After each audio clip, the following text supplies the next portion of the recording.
जम्मू कश्मीर के कठुआ ज़िले के लखनपुर बॉर्डर पर मौजूद हूँ और मेरे पीछे है रावी दरिया और यहीं से रावी दरिया जो है वो पंजाब में दाखिल होता है।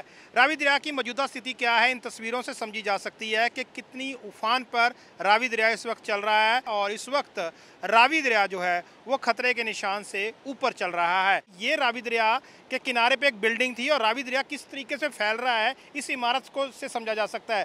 दरअसल पानी जो है वो इस बिल्डिंग से ऊपर से घूम के आ रहा है और ये हाईवे है जहाँ पे आप देख पा रहे हो, इस हाईवे को आधा जो है वो रावी दरिया अपने अंदर समोई बैठा है। और पंजाब के जो वाटर रिसोर्स मिनिस्टर हैं वीरेंद्र गोयल, उनके मुताबिक जो रंजीत सागर डैम है जहाँ से ये पूरा पानी कंट्रोल किया जाता है उसका जो वाटर लेवल हो 527 मीटर है और इसी वजह से पानी जो है वो रावी दरिया में छोड़ा जा रहा है।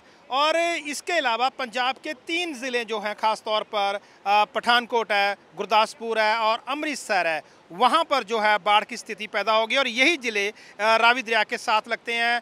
लोगों को घरों से बाहर निकाला जा रहा है, सुरक्षित ठिकानों में पहुँचाया जा रहा है और इसके अलावा हज़ारों एकड़ जो ज़मीन है और फसलें हैं वो बर्बाद हो चुकी हैं। भारतीय मौसम विभाग की अगर हम बात करते हैं तो उन्होंने अगले 3 दिन में फिर से जो है वो भारी बारिश की भविष्यवाणी की है, जिससे ये अंदाज़ा लगाया जा सकता है कि रावी जो है उसमें पानी का स्तर जो है वो आने वाले दिनों में भी बढ़ सकता है। जो कंटिन्यूस रेन्स हुई ओवर दीज 2-3 डेज़ उसके कारण एक्सपेक्टेड था, एडवाइजरी भी जारी की गई थी कि इसमें पानी बढ़ेगा और जब छोड़ना है तो नीचे वाले इलाकों में प्रॉब्लम्स आती हैं। लोगों को भी आगाह किया गया था, इवैक्यूएशन भी अकॉर्डिंगली की गई। अब ये हुआ कि बारिश लगातार चलती रही है, उसके कारण पानी थोड़ा का स्तर इसका ज़्यादा हुआ। रात को आपने देखा थोड़ा लखनपुर में भी आया जो अब रिसीड कर रहा है। सिमिलरली यहाँ पे भी जो पानी है रावी में उसका भी लेवल थोड़ा कम हुआ है, लेकिन अभी ऊपर वाले इलाकों में कहीं कहीं बारिश हो रही है। तो हमें इसमें चौकन्ना रहना चाहिए, प्रिकॉशंस लेनी है ताकि कोई लाइफ का या प्रॉपर्टी का कोई नुकसान ना हो। तो उसके लिए एडिक्वेट प्रिकॉशन जो हैं पंजाब गवर्नमेंट ने भी उस साइड से दिए हैं और हमने भी इस साइड से दिए हैं। पंजाब के से होता हुआ जो रावी दरिया है वो पाकिस्तान के पंजाब सूबे में प्रवेश करता है। इस वक्त मैं जिस मुकाम पे मौजूद हूँ यहाँ से कुछ ही दूर, कुछ किलोमीटर जो है इंडिया की तरफ से पानी छोड़ा गया है रिवर रावी में। और यहाँ पे अगर मैं देख सकूँ तो सामने मेरे बिल्कुल जो है करीब ही जसर हेड है जहाँ से पानी का बहुत बड़ा रेला गुजरा है। और सिचुएशन अभी ये है कि यहाँ पे आप देख रहे हैं कि राइजिंग है पानी का लेवल। ना सिर्फ ये बल्कि यहाँ पे कुछ ऑफिशियल से जब हमारी बात हुई, इर्द गिर्द के लोगों से जिनको यहाँ से इवैक्यूएट किया गया, जिनके घर बार यहाँ थे और वो बुरी तरह यहाँ पे फंसे, उनका ये कहना था कि यहाँ पे शादर नादर हमें पानी देखने को मिलता है।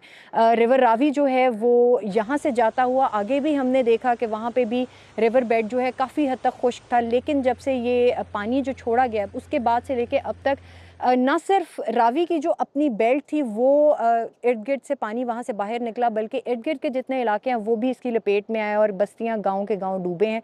देखिए, सबसे पहले मैं कहूँगा कि हम इस वक्त एक आफत ज़दा ज़िला हैं, चूँकि तारीख़ में इस सतह का सैलाब मैंने नहीं देखा।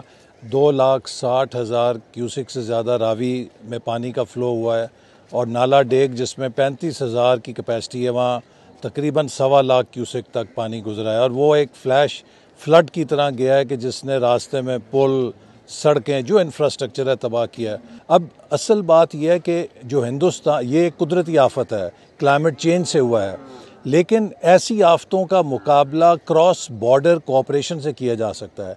हिंदुस्तान ने पानी के मसले पे जो वेपनाइजेशन की है और जो पानी को हथियार बनाया है, इस कैलामिटी का यकीनन जम्मू में और इंडिया की साइड पे भी चूँकि बारिशें हुई हैं नुकसान हुआ है। अगर इन चीज़ों पे हम एक दूसरे से कोऑर्डिनेशन कर सकते हैं इंडस वाटर ट्रीटी के फ्रेमवर्क में, तो इस नुकसान का बहुत हद तक कमी हो सकती थी। अब इस वक्त जो यहाँ पर हम महसूस कर रहे हैं कि वो पानी को एक वेपन की सूरत में रेला बना के छोड़ रहे हैं। अगर स्टेडी फ्लोज छोड़े जाते तो उन्हें मैनेज करना भी आसान है और उसका नुकसान भी कम होता। मेरे पीछे वो लोग मौजूद हैं जो दरियाए रावी में सैलाब आने के बाद अब यहाँ पे डिस्प्लेस होकर बैठे हैं। अपना घर का साजो सामान जो वो समेट सकते थे और जानवर वगैरह वो लेके यहाँ सड़कों के किनारे बैठे हुए हैं और इंतज़ार कर रहे हैं कि कब ये पानी जाएगा, सैलाब उतरेगा तो वो वापस अपनी जगहों पे जाएंगे। बहुत से लोगों से हमारी बात हुई तो उनका ये कहना था कि हम लोग रिवर बेड के अंदर रहते थे वहाँ हमारे घर बार थे, वहाँ पे खेत थे, क्योंकि अरसा दराज से दहाइयाँ गुजर गई हैं।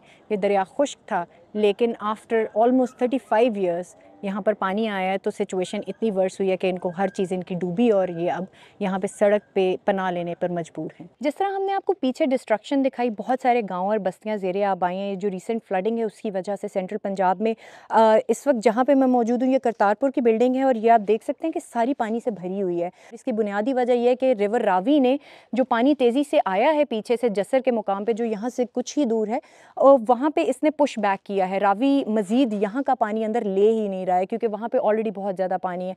अभी भी सिचुएशन ये है कि शदरे से होते हुए हेड बलोकी एंड देन आगे फर्दर जो है काफ़ी ज़्यादा जो डिस्ट्रक्शन है वो बस्तियों में, गाँव में, शहरों में भी इवन वो हमें देखने को मिली है।